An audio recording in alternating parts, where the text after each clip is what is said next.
어느 한 성도님께서 자기 친구 집을 다녀온 이야기를 해줬습니다. 그 집에 갔더니 기니피그 12마리를 기르고 있다 그랬습니다. 여러분, 기니피그가 뭔지 아세요? 혹시 사진 있으신가요? 막 기니피그 있을 것 같은데 되게 귀엽게 생긴 쥐입니다. 쥐. 이게 기니피그인데요. 참 희한하게 생겼죠, 그죠? 이걸 12마리를 길러요. 12마리를 그 집의 아내와 아이들이 너무 사랑하는 거예요. 그래서 12마리 이름을 각자 다 지어놨어요. 지어놨는데, 이 문제는 뭐냐 하면, 이제 아빠가 밖에 나가서 일하다 들어왔잖아요. 들어왔는데도 아내와 아이들은 어디 앞에 가 있어요? 기니피그 앞에 가 있어요. 그래서 띵동하고 문 열고 들어와도 아빠 왔다 그러니까 그래 이러고 계속 걔만 부르고 있는 거예요, 이름. 그래서 그 성도님이 저한테 그러는 거예요. 이 집은 그 모든 가족 구성원이 기니피그한테 주는 그 사랑 10분의 1만 이 아빠하고 남편에게 줘도 참 아빠가 힘을 얻었을 텐데 참 대단히 뭐 마음이 상한다 그렇게 얘기를 하더라고요. 참 요즘 그 대접받지 못하고 사는 게 아빠 아닙니까?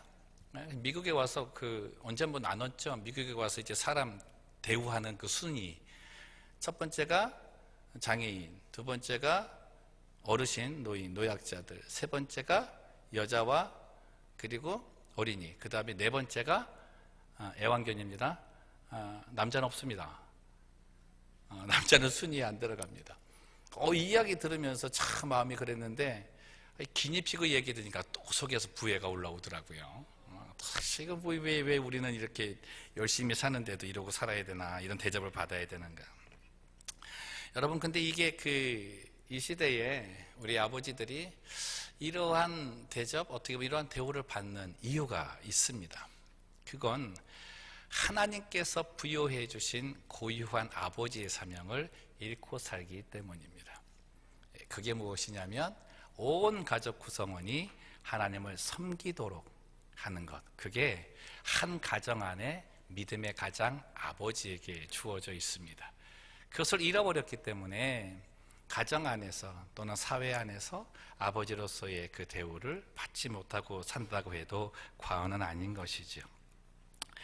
저는 오늘 이 말씀 나누면서 정말 우리 이 믿음의 가정, 아니면 특별히 또 아직 믿음을 갖지 못한 우리 아버지의 자리에 있는 분들도 계시는데, 이 말씀이 용기가 되고 또 도전이 되어서 정말 하나님께서 주신 고유한 사명을 감당함으로 믿음의 온전한 대우를 받는 귀한 아버지들 되시기를 주님의 이름으로 축복합니다.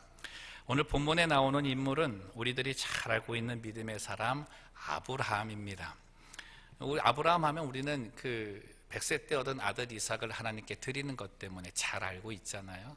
근데 이것보다 더 큰 축복을 받았고 그것 때문에 유명한 것이 있는데, 저희들은 그런 거는 잘 얘기하지 않는 것 같아요. 그게 뭐냐면 이름이 바뀌는 겁니다. 이름이 바뀌는 것. 본문 5절 보시면 이제후로는 내 이름을 아브라함이라 하지 아니하고 뭐라 하리니? 아브라함이라 하리니. 같이 읽습니다. 이는 내가 너를 여러 민족의 아버지가 되게 함이니라. 여러 민족의 아버지가 되게 함이니라. 이 말에 참 깊은 의미가 있습니다.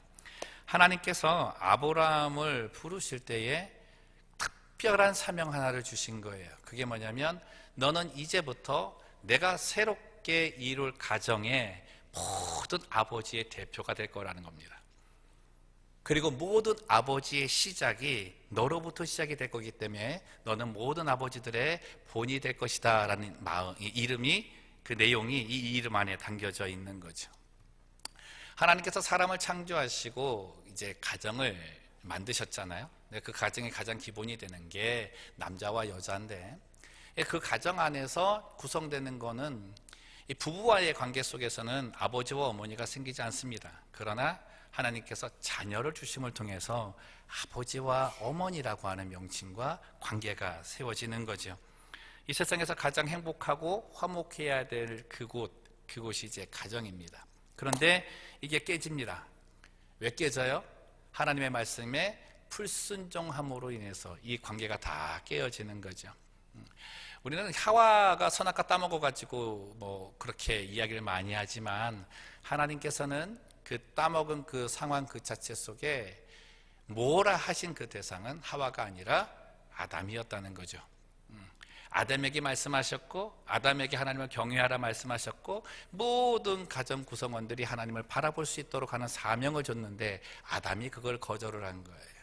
그 불순종으로 말미암아 한 가정이 몰락을 합니다. 죄에 의해 몰락한 이 한 가정의 몰락이 사회의 몰락으로 이어지게 되죠. 그래서 끝내 하나님의 심판을 받게 됩니다. 그래서 당한 게 뭐예요? 노아 시대에 당한 물의 심판, 그죠? 홍수를 맞게 된 겁니다. 모든 사람들, 모든 인류가 다 물에 다 잠겨버리게 되었죠. 근데 그때 유일하게 살아남은 한 가정이 있습니다. 그게 누구예요? 노아 아닙니까? 하나님께서는 이제 어떻게 해요? 이제 노아를 통해서 또 새로운 가정을 이루려고 하셨던 거예요. 근데 여기 또 문제가 생겼습니다. 노아가 하나님을 잘 섬기는 의인으로 칭찬은 받았지만, 포도주를 얼마나 좋아했는지 모르겠지만 술에 취해가지고 벌거벗게 된 거예요. 벌거벗은 것을 이제 큰아들이 들어가가지고 참 보고서 그걸 가만히 있으면 괜찮은데 나와가지고 떠들고 다니는 거예요. 우리 아버지 벌거벗었다고 막 떠들고 다니니까 이 둘째하고 셋째는 들어가서 덮어드리고 와야 되는데 덮어드리고 왔어요. 나중에 노아가 깨고 나서 어떻게 그 사실을 알고 나서 화가 나는 거예요. 이놈의 장남이 말이야, 어떻게 아버지의 흉을 그렇게 보고 다니느냐고. 화가 나서 어떻게 해요? 그 장남은 저주를 하고, 그죠? 둘째 셋째는 축복을 하더라는 거예요. 아버지의 삶이 제대로 살지 못하고 하나님 앞에 바로 서지를 못하게 되다 보니까 아버지와 자녀와의 관계가 원수지간이 되는 경우도 생기더라는 거죠. 여러분, 이유가 뭡니까? 아버지가 하나님을 온전히 섬기게끔 만들지 못했기 때문입니다. 이런 상황에서 하나님께서는 다시 사람을 찾으신 거예요. 그게 누굽니까? 아브라함인 거예요. 그 아브라함을 통해서 하나님은 이제 다시금 기회를 주시고 하나님을 경외하는 그 가정에 믿음의 가장으로 세우기를 원하신 겁니다. 그 일을 이루고 가는 사람이 바로 아브라함이었죠.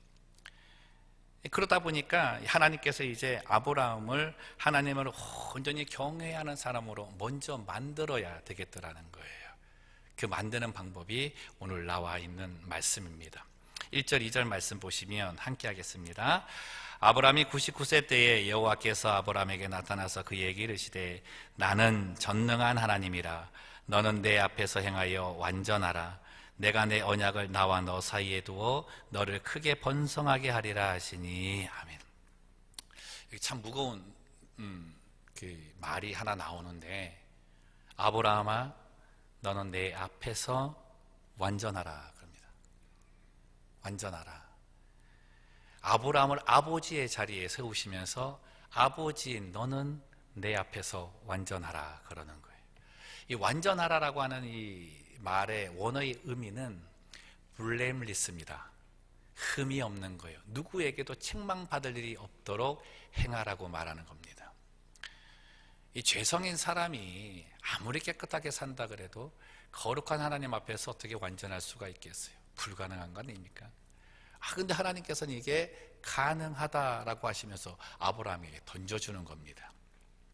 그러면서 주시는 말 또 하나가 있는데 그게 뭐냐면 이 2절 말씀에 나와 있는 언약이라고 하는 겁니다. 언약이라고 하는 것.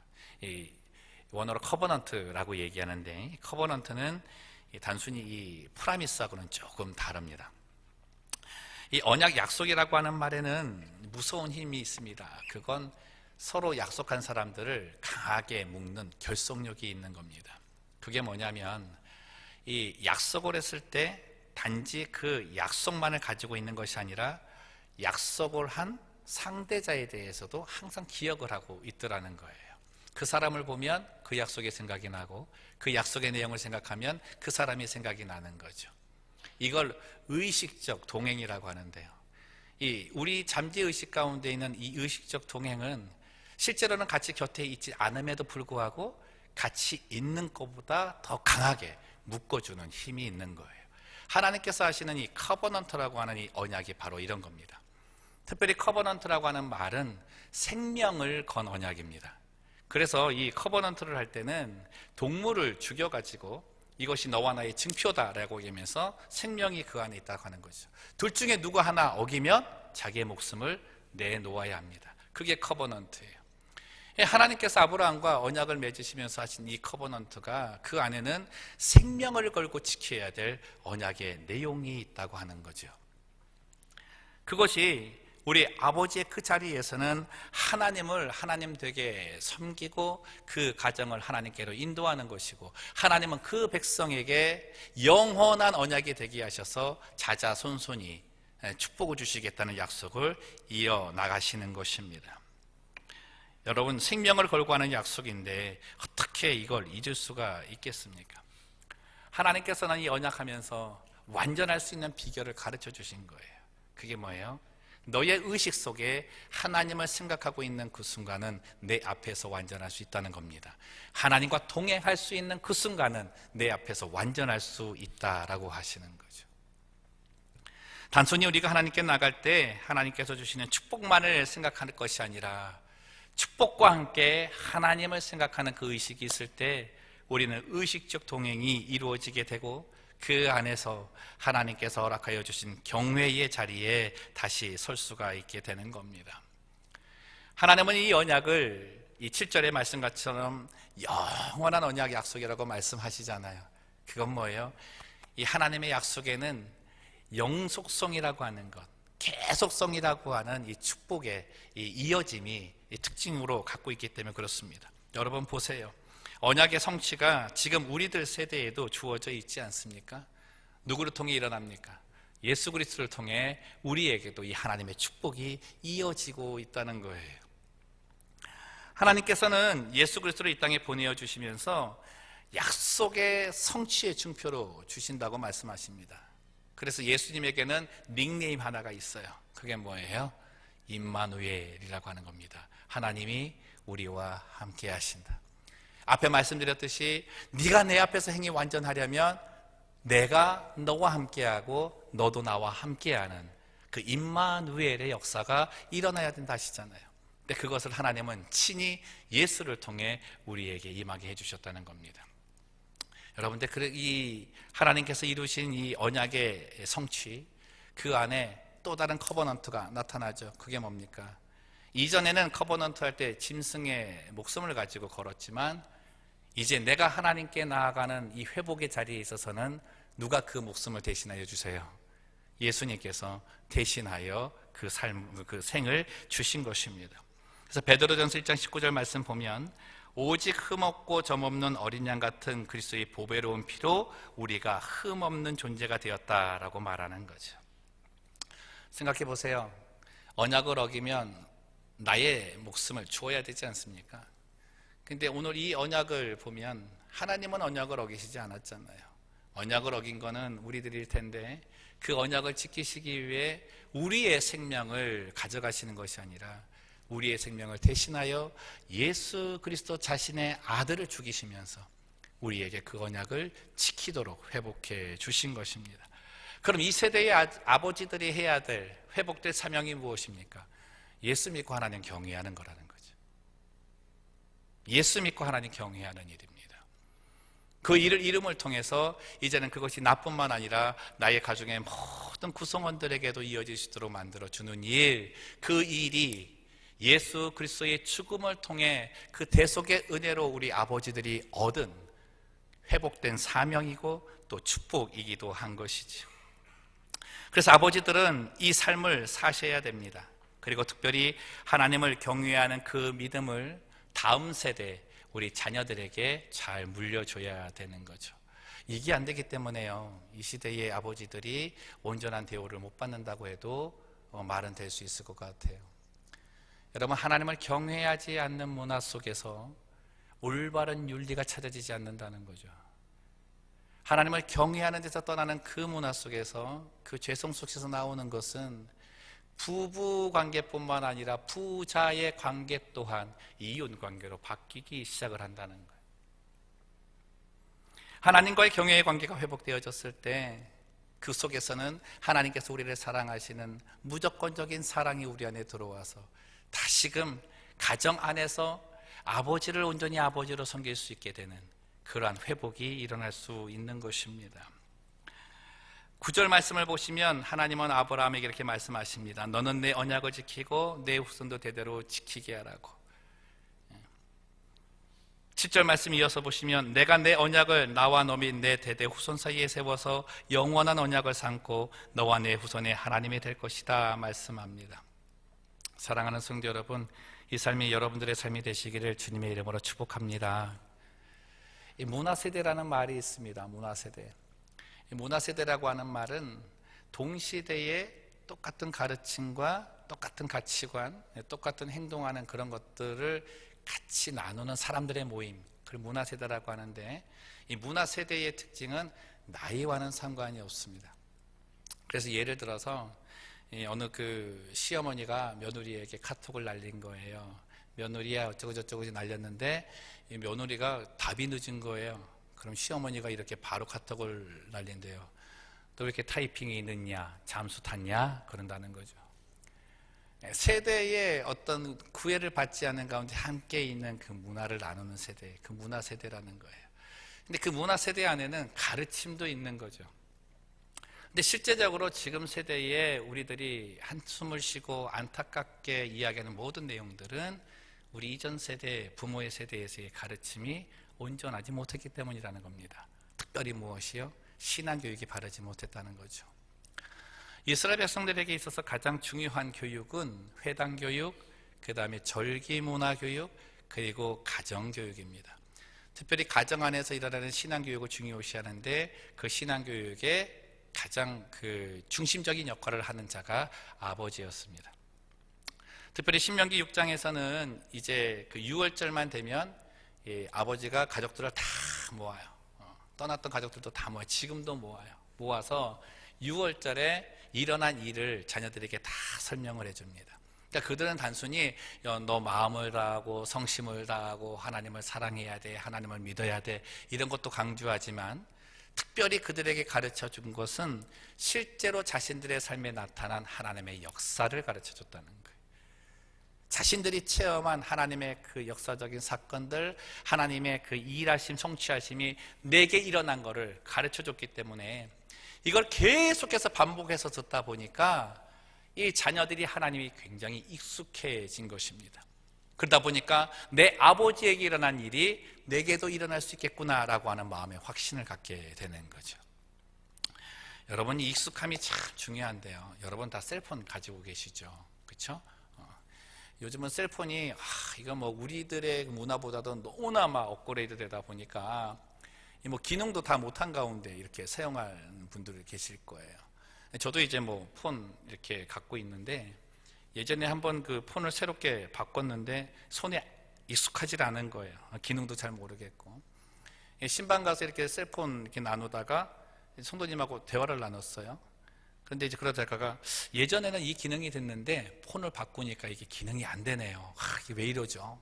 그러더니 폰을 달래요. 그래서 나는 그 집사님이 고쳐줄 줄 알았어요. 그때 5살짜리 자기 아들을 부르는 거예요. 걔한테 주는 거예요. 목사로서 이것도 말도 못하겠고요. 산지 얼마 안 됐는데 그 가져가서 또 망가뜨리면 어떡해요? 이 목사의 어려움이에요, 이런 게. 그랬더니 얘한테 야야 이렇대 그랬더니 애가 가져가서 뚝딱뚝딱 하더니 2분 만에 그걸 해갖고 온 거예요. 그래서 우와 대단하다. 5살박이가 이 폰을 갖고 대단하다 그랬더니 그 성도님 뭐라 그러냐면 우리 애요 도사예요, 도사. 셀폰 하면 뭐 도사예요. 얼마나 익숙한지 몰라요. 저보다도 더 잘해요 그러더라고요. 여러분, 내 자녀가 어디에 익숙한지 한번 생각을 해보십시오. 내 자녀가 어디에 익숙한가? 그러면 그 익숙한 것에 도사가 됩니다. 가정 안에서 아버지의 신앙 교육이 내 자녀에게 익숙해지도록 만들면 그 자녀는 세상 속에서 하나님께서 하시는 역사를 체험하는 세상을 다스릴 수 있는 중심자가 될 수 있다는 거죠. 그것이 아버지의 가르침을 통해서 나타날 수 있는 겁니다. 가르침이라는 말은 가르치는 사람이 먼저 그 삶을 살아야 되잖아요. 그래서 삶이 뒷받침되는 가르침이어야 힘이 있는 것 아닙니까? 그렇기 때문에 우리의 삶에서는 가장 중요한 것, 내 자녀에게 이야기해 줄 수 있는 하나님의 역사가 여러분에게 있어야 됩니다. 반드시 있어야 됩니다. 우리 가정 안에서 여러분들 나누는 이야기들이 어떤 이야기들인지 좀 살펴봤으면 좋겠습니다. 믿음의 이야기들 좀 자주 나누고 계십니까? 재미난 얘기 하나 좀 해드릴까요? 주일 예배를 마치고 집으로 돌아가는 차에서 아이가 아빠에게 물었습니다. 아빠, 6월절이 뭐예요? 아빠의 대답, 야, 그 절은 어디에 있다니? 어떻게 보면 우리는 자녀들이 믿음에 대한 이야기를 물어올 때 그 믿음의 이야기를 해줄 것이 준비되지 못할 때가 많은 거죠. 나 자신도 신앙의 지조를 갖지 못하고 하나님 앞에 온전히 서지 못하는 그 삶 때문에 내 자녀에게 해줄 말이 없을 때가 너무나 많은 거예요. 그러니까 우리 아이들이 이제 무언가 세상에 나가서 결정을 해야 되고 좀 어려운 일이 닥쳤을 때 예수님을 잡기보다는 세상의 지혜를 잡거나 세상의 힘을 잡는 것이 당연할 수밖에 없는 거죠. 그렇기 때문에 이 세대에 있어서 가장 먼저 회복해야 될 것은 그들이 내 아버지가 섬기는 하나님을 나의 하나님으로 섬길 수 있도록 진정한 신앙교육이 이루어져야 되는 것입니다. 여러분, 가정 안에서 신앙적인 대화가 이루어지지 못하는 부분이 있다면 정말 이제는 신앙적인 질문에 대답할 준비를 하는 아버지들 다 되시기를 주님의 이름으로 권면합니다. 특별히 대답을 해주실 때 이제 신명기 6장에 나와 있는 말씀을 좀 한번 읽었으면 좋겠는데, 이 말씀 안에는 여호와께서라고 하는 말이 한 6번이나 나와요. 6장 한 22절부터 25절까지 말씀인데요. 근데 이 말씀도 그렇지만 17장 오늘 본문 안에도 하나님께서 내가라고 하는, 내가 이렇게 하겠다라는 말이 굉장히 많이 나옵니다. 그러니까 모든 역사가 주를 통해서 이루어지는 거죠. 근데 그 안에 그 하나님을 우리가 지칭을 할 때 나의 하나님, 우리의 하나님으로 지칭을 하더라는 거예요. 한번 해볼까요? 나의 하나님, 그리고 우리의 하나님. 그 앞에 나와 우리라는 곳에 여러분 자녀의 이름을 넣고 한번 해보십시오. 누구의 하나님? 그처럼 든든한 게 없습니다. 그처럼 든든한 게 없습니다. 근데 내 자녀가 그 앞에 자기의 이름을 넣기를 싫어하는 거죠. 그게 가장 큰 어려움 아닙니까? 여러분, 우리 그거 회복해야 됩니다. 신명기 6장 21절 22절 보면 여호와께서 권능의 손으로 이스라엘 백성들을 출애굽시키셨다 말씀합니다. 특별히 여호와께서 크고 두려운 이적과 기사로 인도하여 내셨다라고 말씀하는 거죠. 그러면 지금의 이 시대에 있어서 우리 아이들이 머물고 있는 곳, 영적 애굽 아닙니까? 그럼 아버지의 올바른 신앙 교육은 그들에게 영적 출애굽을 시킬 수 있는 그런 길이 될 수 있다는 거예요. 하나님의 능력은 우리 아이들로 두려움의 애굽에서, 우울증의 애굽에서, 중독과 스트레스의 애굽에서 그들을 자유케 하실 수 있다는 겁니다. 사랑하는 성도 여러분, 정말 우리 아이들에게 하나님을 가르칠 때 꼭 이 두 가지 가르쳤으면 좋겠습니다. 하나는 너의 일을 성취하시는 분은 하나님이시다. 두 번째, 네가 실패하여 넘어진 그 자리에서 다시 일으켜 주시는 분도 하나님이시다. 여러분, 이 삶이 이 땅에 사는 아버지들의 삶 아니냐고요. 믿음의 아버지들의 모습이 이 모습 아니냐고요. 이거 가르쳐 줘야 되는 거죠. 진정 이 땅에서 우리 아버지들이 받아야 될 최고의 보상, 최고의 대우가 뭔지 아십니까? 내 자녀가 아버지가 믿는 하나님 내가 믿겠다고 하는 고백입니다. 그 고백을 아브라함이 들어요. 여러 민족의 아버지인 아브라함이 받은 최고의 보상, 그는 그의 아들 이삭뿐만 아니라 영원한 언약이라고 하신 대대로 내려가는 그 자손의 입에서 아버지 하나님이라는 말을 듣습니다. 그게 창세기 28장 13절 말씀인데, 이 말씀은 아브라함의 손자인 야곱에게 하신 말씀이에요. 또 본즉 여호와께서 그 위에 서서 이르시되 나는 여호와니, 함께 읽어봅시다. 너의 조부 아브라함의 하나님이요 이삭의 하나님이라. 너의 조부 아브라함의 하나님이고 이삭의 하나님이라. 여러분, 우리 아버지들이 받을 첫 번째 축복은 하나님께 믿음의 아버지로 인정받는 겁니다. 이 은혜 받으시기를 바랍니다. 우리 옆에 그 아버지들 다 계시잖아요. 이렇게 한번 해보시겠어요? 당신은 믿음의 아버지십니다. 한번 해보십시오. 믿음의 아버지십니다. 이제 그 첫 번째 축복 받을 두 번째 축복이 뭐냐면 창세기 49장 25절 말씀입니다. 내 아버지의 하나님께로 말미암나니 그가 너를 도우실 것이요 적는 자로 말미암나니 그가 내게 복을 주실 것이라. 위로 하늘의 복과 아래로 깊은 샘의 복과 젖먹이는 복과 태의 복이리로다. 이 말씀은 야곱이 죽기 직전에 12 아들을 축복할 때 요셉에게 축복한 말인데, 그 안에서 뭐라 그래요? 하나님은 네 아버지의 하나님이라 그러는 거예요. 야곱 스스로가 아주 자신 있게 너에게 복 주실 하나님, 너의 일을 성취하실 하나님은 네 아버지가 믿은 하나님이라고 당당하게 얘기할 수 있었던 거죠. 여러분, 그 이야기가 우리에게서 나와야 합니다. 우리 아버지들에게서 나와야 돼요. 이 세대의 아버지들이 가정에서 그 자리를 잃었다고 말을 하잖아요. 서두에 말씀드린 것처럼 기니 피그보다 못한 대접을 받을지도 모릅니다. 세상에서는 성공한 아버지의 그늘 밑에 있는 자가 축복받았다 얘기합니다. 그러나 그렇지 않아요. 하나님의 시각 안에서는 믿음에 성공한 사람, 믿음에 있어 하나님께 인정받은 아버지의 믿음을 전수시켜줄 수 있는 그 아버지의 그늘에 있는 자가 축복받은 자녀입니다. 그거 위해 기도하셔야 되는 거죠. 우리 성도님들 가운데도 보면은 우리 자녀들이 아직 돌아오지 못한 자녀들이 많잖아요. 또 우리 가정 안에서 믿음의 가장 그 역할을 하지 못하는 그런 아버지들도 계시다고요. 여러분, 이거 기도 제목입니다. 이거 위해 간구하셔야 됩니다. 오늘 우리에게 주는 이 말씀, 하나님께서는 진정 도전되어지는 말씀이고 기도의 자리에 다시금 서라는 말씀이죠. 무엇보다 저는 이 땅의 모든 믿음의 아버지들의 입에서 다음과 같은 지조 있는 고백이 나와야 된다고 생각을 합니다. 여호수아 24장 15절 말씀 하반절인데 우리 같이 읽었으면 좋겠습니다. 시작. 오직 나와 내 집은 여호와를 섬기겠노라. 오직 나와 내 집은 여호와를 섬기겠노라. 그 믿음의 지조의 삶을 살 때 우리 자녀들에게 말할 수 있는 거죠. 그들이 어떠한 어려움이 있더라도 네 아버지를 지금의 아버지로 있게 한 그 하나님 믿으라고. 그 하나님은 전능의 하나님이라고. 그 하나님이 너의 하나님이 되실 것이라고. 이 고백을 들을 때 우리 자녀 입에서 아버지 하나님 내가 섬길게요. 아버지 하나님 내가 믿겠습니다.